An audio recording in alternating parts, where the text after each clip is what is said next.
capítulo 1, nós vamos ver a palavra do Senhor que diz assim, não sei a tradução, já os irmãos já encontraram, que diz assim: a revelação de Jesus Cristo, que Deus lhe deu para mostrar ao seu servo as coisas que em breve há de acontecer, que ele enviou por através do seu anjo ao seu servo João. Aleluia. Irmão, nós temos aqui a revelação de Jesus Cristo, que Deus enviou. Então, quem criou o Apocalipse? Quem é que foi que criou o Apocalipse?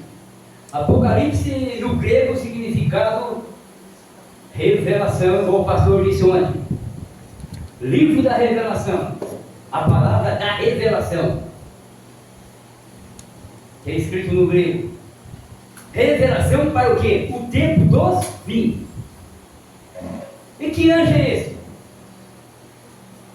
Esse é o anjo que Jesus, através de receber do seu Pai a palavra, agora ele diz: vai lá e revela ao meu servo João. Quem é esse anjo? Gabriel. Gabriel, nós sabemos que é o anjo que entrou quando Satanás cai em decadência, ele é expulso do céu. E o Senhor envia o Gabriel para exercer a função dele, não é a função, mas para exercer no lugar dele. Gabriel é aquele que ajudou quem? Daniel a escrever o teu livro na revelação de Daniel, para que nós ver a revelação da profecia de Daniel para cair em Apocalipse. Só isso? Não. Gabriel também é aquele que chegou lá e disse: Maria, tu vai conceber um filho que vai vir da parte de Deus através dos profetas, como já foi falado. Ele também é o Gabriel. Gabriel é o único anjo que mais conhece a escatologia. Através de Deus é um anjo que poucos vêm para trazer uma menção a cada um. Gabriel também é aquele que, quando Cristo estava lá no túmulo, com a pedra posta e os guardas vigiando, ele disse: vai lá, tira a pedra e sai para fora, porque o teu Pai te clama. E Cristo é ressuscitado. Gabriel agora em 70 anos ele vem aparecer para quem? Para João lá na ilha do Pátio, para que viesse escrever esse livro para os nossos dias. E muitos dizem assim, uma pessoa me diz assim: eu não gosto de ler o livro de Apocalipse. Por que eu não gosto de ler? Isso aqui é revelação de Deus para os cristãos de hoje, que estão muito mal informados com certos tipos de coisas. Aqui vem muitos, prega muitas coisas, faz muitas coisas, mas nada acontece. Mas aqui acontece, porque aqui é a palavra de Deus. Você está entendendo? Aqui é a palavra de Deus. O anjo deu a explicação para todo esse povo, e aqui agora ele começa. Então nós temos que esse Gabriel, em tudo ele dá a revelação. Quando Herodes procura Cristo uma vez, desce, vai para o Egito. José desce com a sua esposa. Tudo isso ele anuncia. E através de quem? Do próprio Cristo. Agora vamos para Apocalipse capítulo 3. Você vai ver que eu vou, não tenho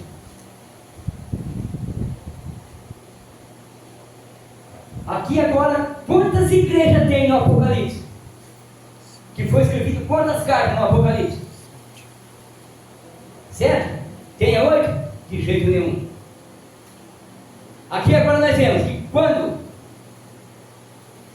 João está lá na ilha do Pátio, exilado na ilha do Pátio, que era uma ilha de prisão de Roma, João está lá, quando esse anjo aparece para ele, ele revela, que é a palavra da revelação.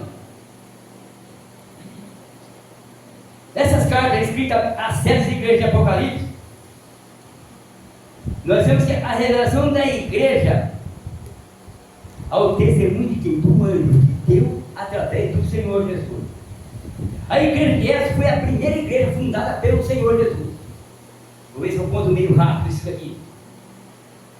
fundada de quando? Do ano 31 ao ano 100, quando o último apóstolo, o apóstolo João, que escreveu essas cartas, escreveu o Evangelho, as cartas e o Apocalipse, que é o evangelista, ele quem escreveu tudo isso.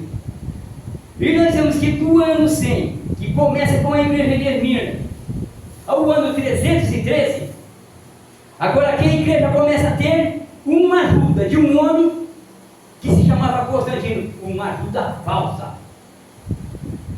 De um homem que se chamava Constantino, que quis unir aos cristãos com a igreja de Roma, com a igreja pagã.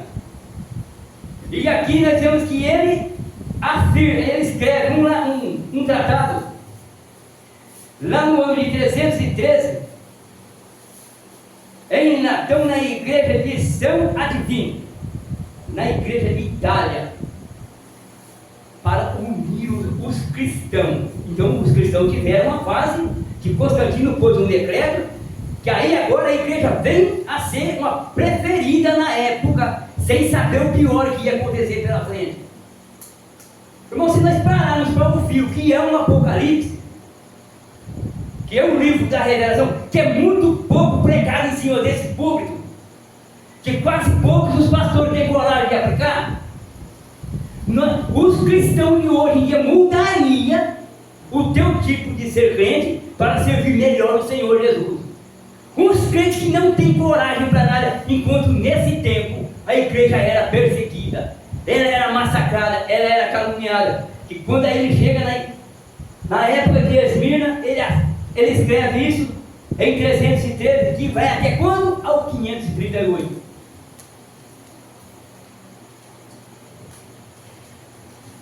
Por que 538? Nós vemos que ao 538 começa a perseguição. Do que? Do Império Romano, em cima dos cristãos. E nós vemos, irmão, que aqui agora a igreja começa, além de estar desviando fora dos caminhos do Senhor, começa a perseguição.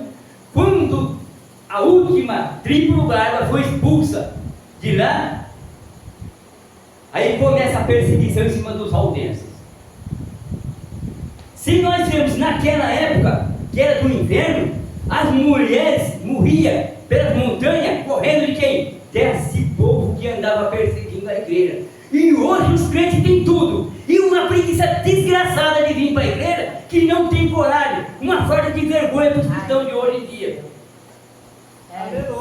E ali disse aquelas mulheres, no tempo do inverno, no frio, elas morriam nas montanhas, abraçadas com o seu bebê, correndo do povo que andava escravizando. Veja, isso que foi na época de 538.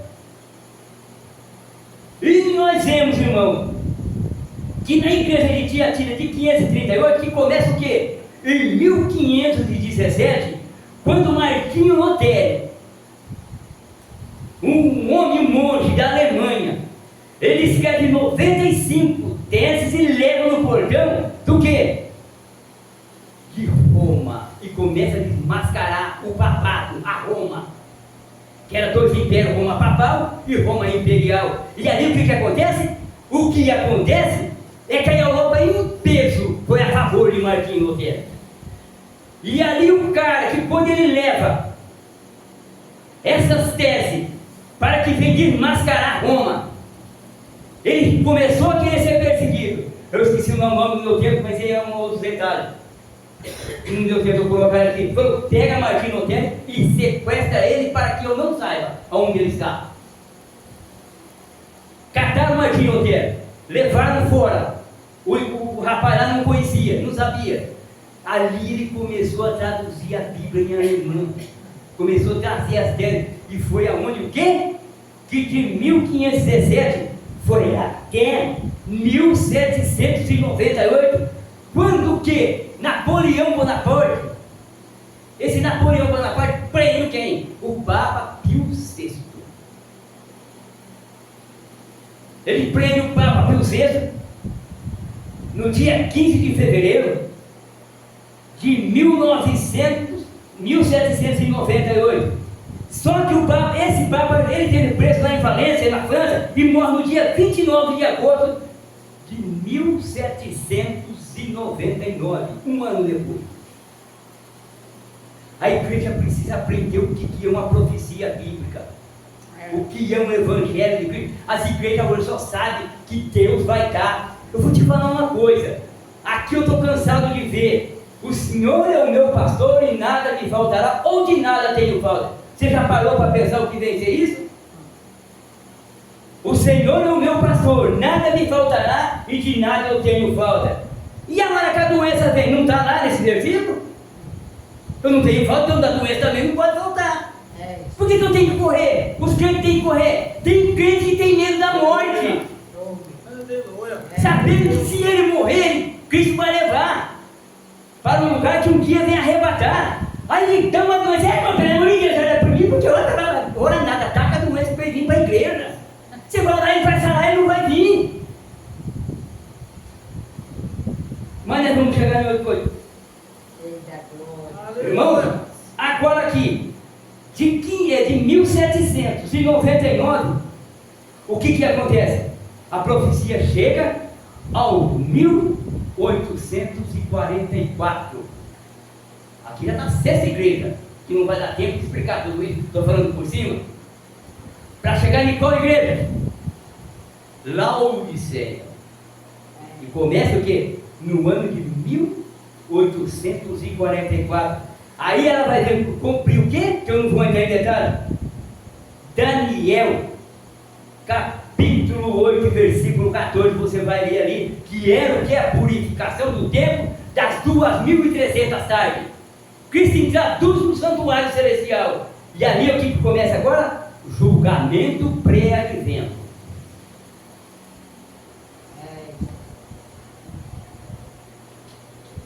Você está entendendo o que é que a igreja precisa?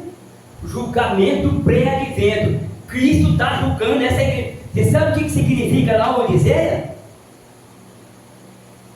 Igreja julgada. Começou o julgamento da igreja. E as igrejas estão andando aí de qualquer forma. As igrejas estão indo de Deus dará o jeito que vem tá bom. Você sabe por quê? Agora nós vamos entrar nela. Vamos ver se você está com a Bíblia aberta aí. Você me lê para mim aí. No Apocalipse 3, o versículo 14. E ao anjo da igreja que está em Laodiceia, escreve isso: diz o Amém, a testemunha fiel e verdadeira, o princípio da criação de Deus. Você está entendendo? O Amém. Quem é o Amém? Quem é o princípio da criação de Deus? Quem é que foi criado primeiro? Aí muitos dizem Deus ou Jesus. Todos eles são Deus, ele é criado mesmo. Ele é extenso, é no momento. É o que ele é o que? Criado. É o princípio da criação de Deus. O versículo 15, para adiantar. Eu sei as tuas obras, que nem és frio, nem quente. Oxalá foras frio ou quente. Você está entendendo? Aqui ele está falando assim, conheça as tuas obras, que nem és frio e nem é quente. Oxalá, frio ou quente. Você está entendendo? O que é a igreja de hoje? Por que a igreja de... Nós estamos em que período de igreja, irmão? Se perguntar aos cristãos das igrejas, eles não sabem explicar. Eu não tenho estudo nenhum, nunca fui um dia na escola. Eles não sabem explicar. Você está pensando que o Apocalipse é o quê? Essas partes já foram tudo cumpridas, meu amigo. Essa aqui dá para se cumprir, por isso que é o julgamento pré-advento dessa igreja que está caminhando na terra. E o povo está andando aí de passo largo, do jeito que quer. É pecado mais em cima de pecado, é bagunça mais em cima de bagunça. Até dentro das próprias igrejas cristãs tem igreja que dá vergonha de ver uma igreja falar que é evangelho e que está falando o nome do Senhor. Que não tem respeito pelo nome do Criador, não tem consideração pelo nome do Senhor Jesus. Você está entendendo o que é? Não é quente. Deus dizer assim, irmão Wilson. Assim porque és morno e não és frio, nem quente, vomitar-te-ei da minha boca. Você está entendendo o que é frio, nem é quente, é morno? Vomitar-te-ei da minha boca. Você sabe o que é uma palavra escrita? Vomitar-te-ei da minha boca, que é morno? Morno significa uma pessoa desviado. Morno é uma pessoa desviada, ele não tem compromisso. E ninguém tem coragem de aplicar isso para essas igrejas se arrepender.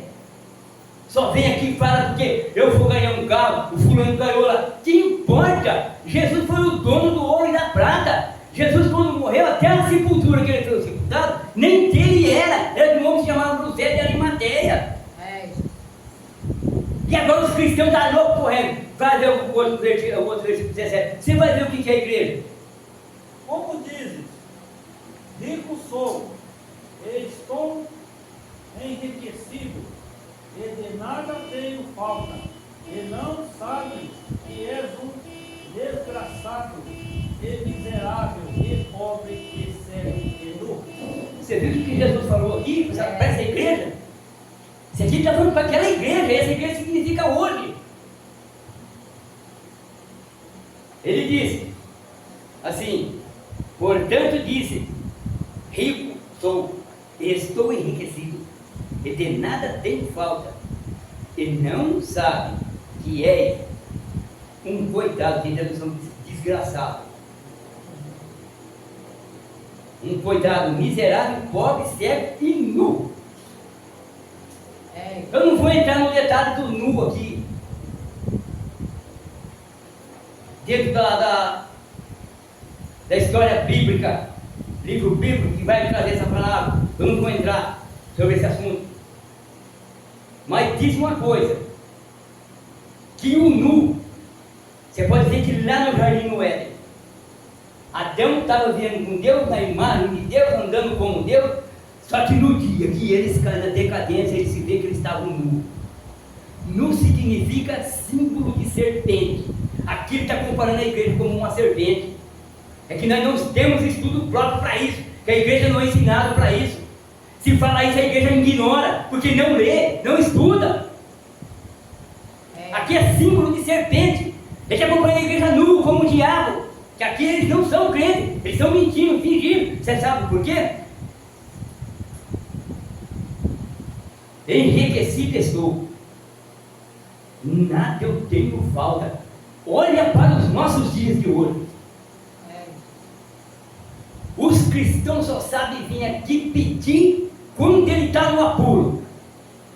Aqui Jesus falou: você está enriquecido. O pastor falou uma história aqui ontem. Será que tem que todo dia ir lá buscar o crente na casa dele em Cariola? Ele tem que tomar vergonha na cara e vir aqui, porque ele sabe que aqui é o lugar onde Deus está. Não ficar correndo atrás de crente que não quer nada com Jesus, não. Aquele que é batizado de coisa, eu quando me sei agora, ninguém foi atrás de mim. Eu tomei por mim mesmo, que eu vim aqui no primeiro dia que eu vim aqui, o que era o pastor desse aqui, me dizer, acabou comigo aí, ó. Por quê? E ele estava certo, porque eu estava com a cara cheia de cachaça. Porque eu estava com a cara cheia de cachaça, que eu conhecia na Escritura. Você está entendendo?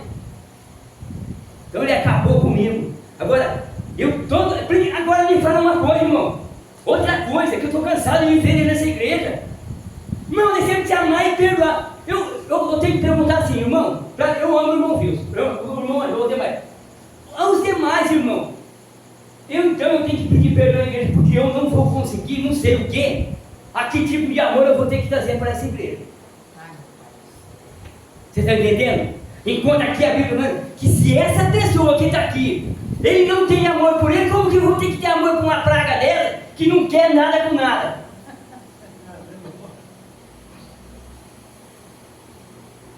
Então eu não sei, porque eu não posso chegar e ficar abraçando a irmã Davina, a irmã Aurinha, que não brinca, irmã, a demais irmãs, para dizer, isso não é amor, é fingimento, é mentira.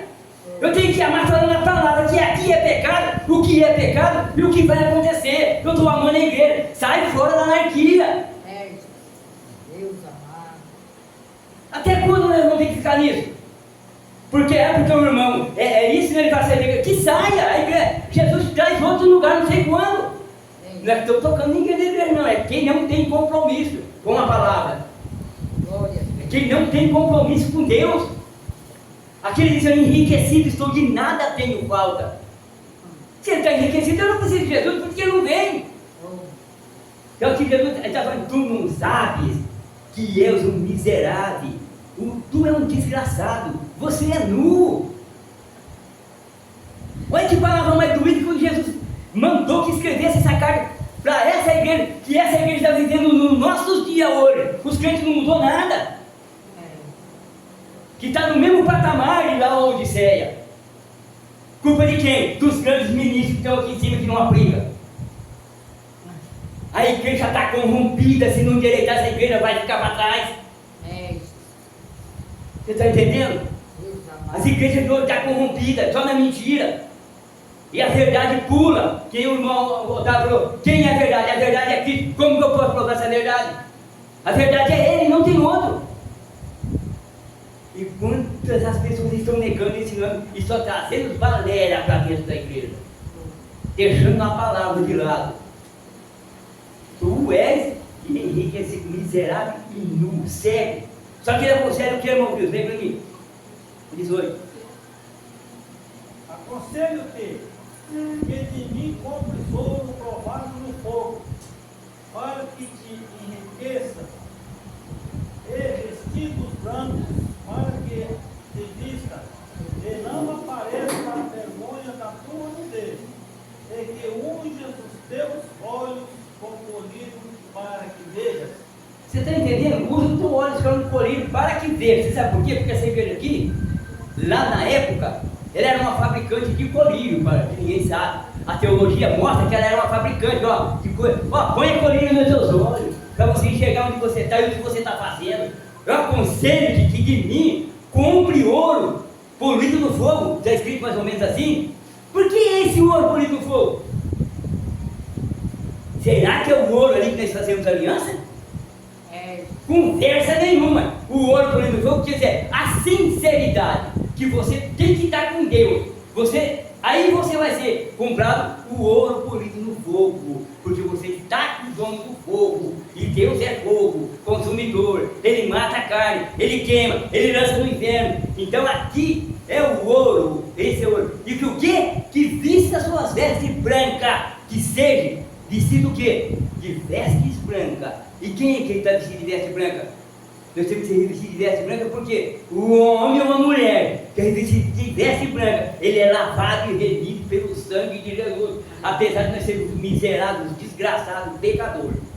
Aleluia. Mas é pela misericórdia do Senhor. Então põe o colírio, que era o comércio deles na época, para que você veja, vê se você vê. Olha o que Deus está fazendo com a igreja daquela época e em nossos dias hoje, que nós não temos coragem de fazer isso e negamos a Cristo.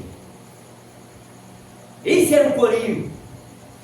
E o colírio é que nós devemos enxergar quem é Deus, quem é Jesus, o que a igreja tem que passar. Nós temos que pôr colírio nesses olhos para queimar o pecado do nosso olho, para queimar aquilo que não convém, para que nós possamos enxergar unicamente a Cristo. Você está entendendo?